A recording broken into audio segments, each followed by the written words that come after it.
Et salut à toi, bienvenue sur cette nouvelle vidéo de la chaîne Investimo Performance, la chaîne de l'immobilier locatif à haut rendement.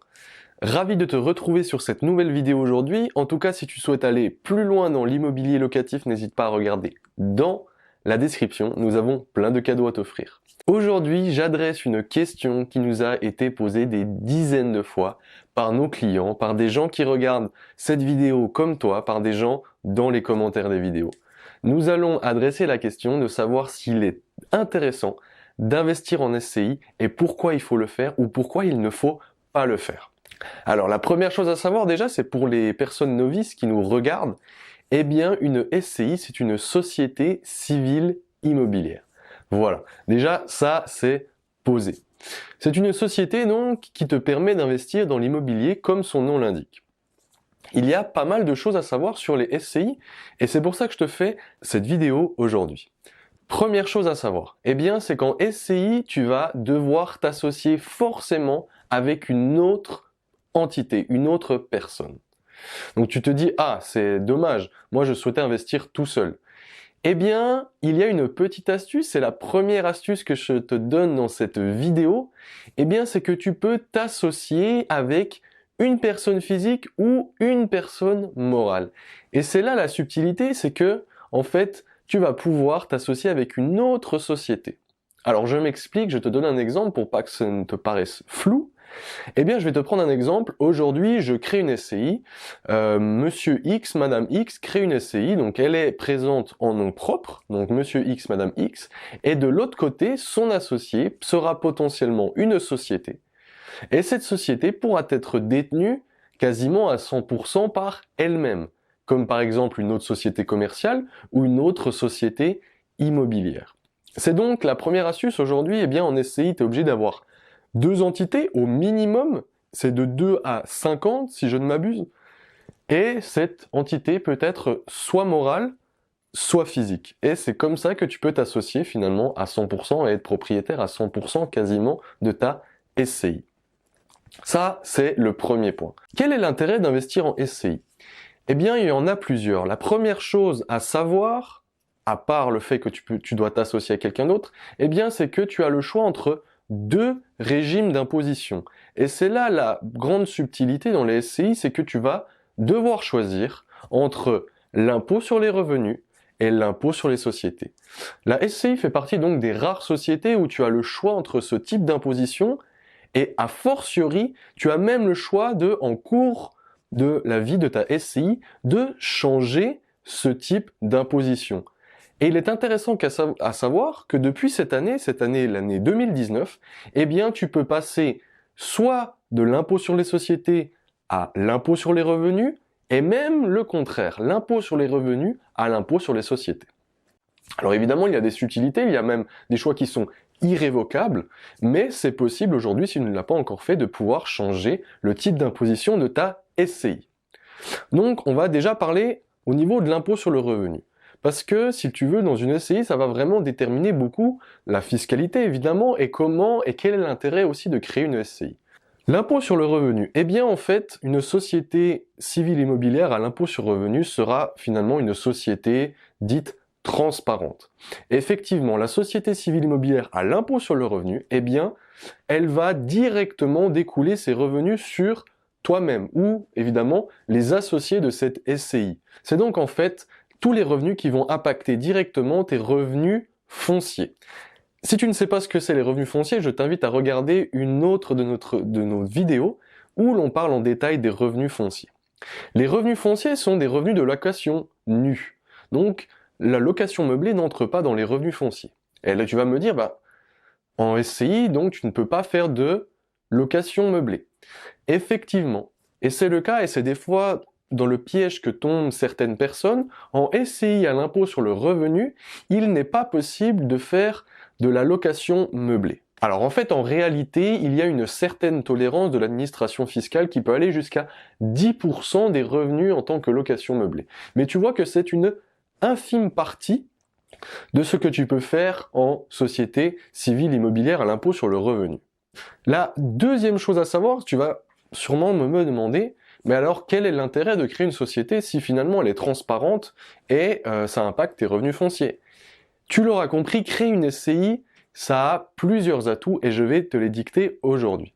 La première chose, le premier atout d'une SCI, eh bien, c'est que tu vas pouvoir t'associer avec des personnes qui sont compétentes dans leur domaine. Je m'explique.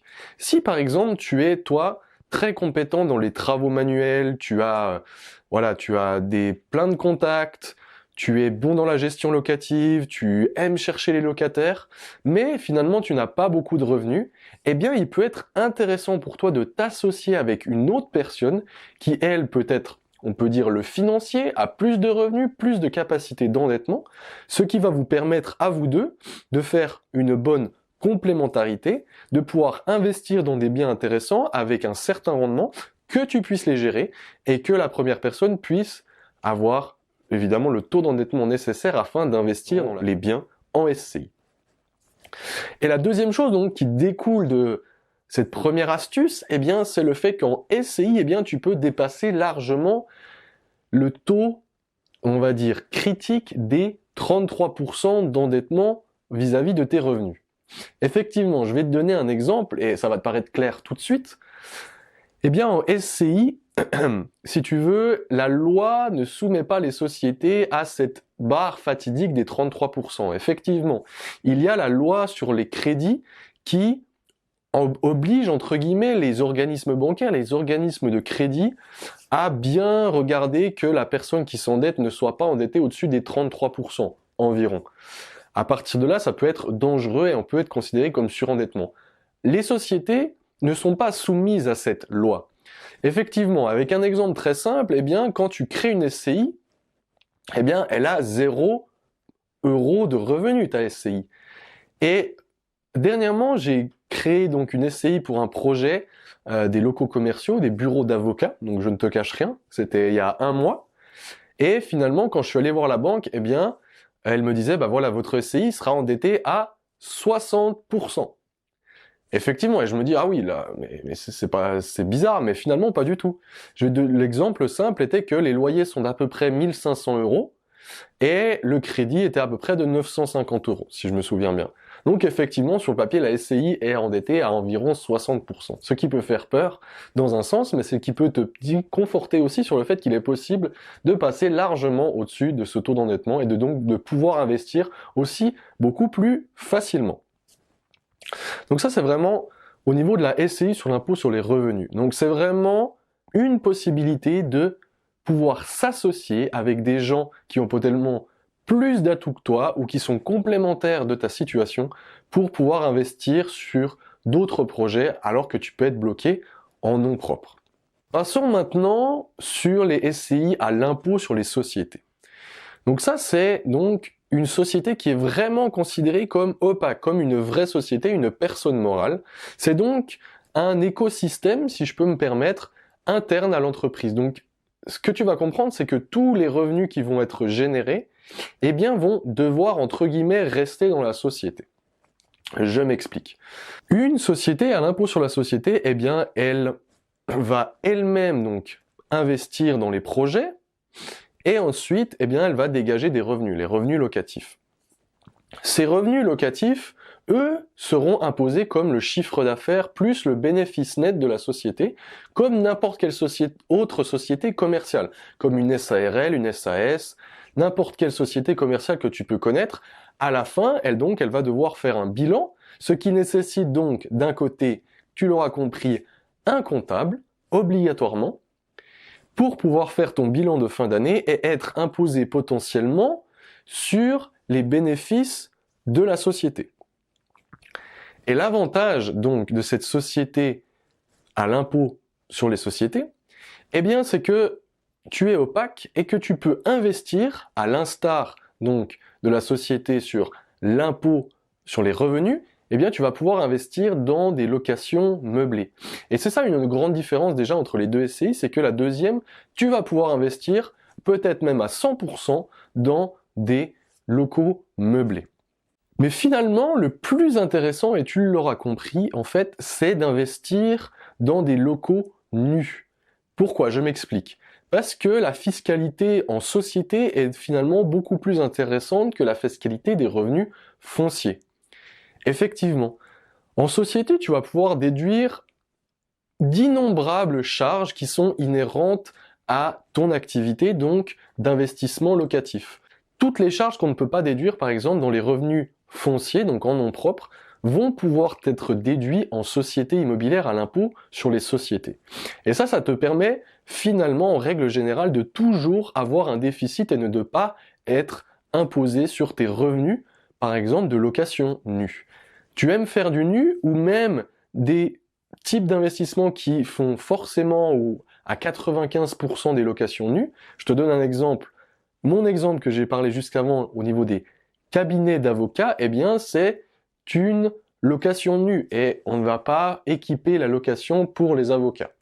C'est pour ça que une fiscalité beaucoup plus intéressante est en SCI à l'impôt sur les sociétés. Mais le point négatif, eh bien tu l'auras compris, c'est que tu ne pourras pas toucher les revenus toi-même. C'est la société qui va donc encaisser les revenus. Et la seule manière pour toi de pouvoir dégager de l'argent de cette société, alors il y en a plusieurs, mais je vais te résumer les deux plus connus, eh bien c'est de te verser un salaire, ce qui implique donc de payer des charges, tu l'auras compris, ou te verser des dividendes. Mais ce verser de dividendes, il faut bien être conscient que tu vas devoir être en bénéfice sur ta société. Ce qui implique aussi avoir déjà payé de l'impôt sur les sociétés. Tu le sais aussi aujourd'hui, l'impôt sur les sociétés est en train de légèrement baisser.